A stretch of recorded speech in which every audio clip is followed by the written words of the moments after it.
Au-dessus du passage des Arcades, 52 logements et des locataires pour la plupart excédés par l'ambiance pour le moins glauque qui règne au pied des entrées.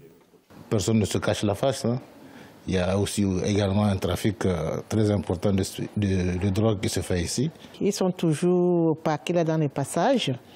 Bon, ces enfants, ils font souvent des casses. Sentiment d'impunité ou provocation, notre caméra ne semble pas gêner l'un de ces jeunes. Pour lui, la fermeture du passage ne changera rien à ses habitudes. Le deal va continuer.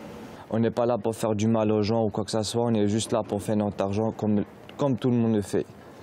Malgré moi, si vous voulez que ça change, trouvez-nous plus du travail, au moins on ne sera pas là en nous vendant la drogue ou quoi que ce soit. On fait notre argent comme tout le monde. Depuis plus d'un an, le bailleur public en charge de l'immeuble a décidé de prendre les choses en main. D'ici la fin d'année, l'accès au passage par la rue Constantine sera fermé par un portail. Les 2 entrées d'immeubles du passage seront quant à elles condamnées.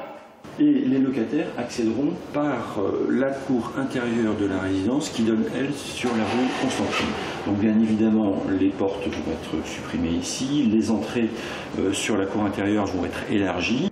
Mancel d'habitation compte également systématiser l'utilisation de badges à toutes les entrées. Après cette première phase de travaux, le bailleur souhaite mettre en place des caméras de vidéosurveillance aux 4 coins de la résidence. Viendra ensuite le temps de fermer le dernier accès au passage.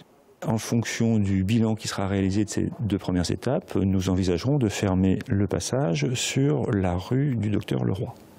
Une fermeture qui devrait signer la fin du commerce légal et illégal, passage des Arcades.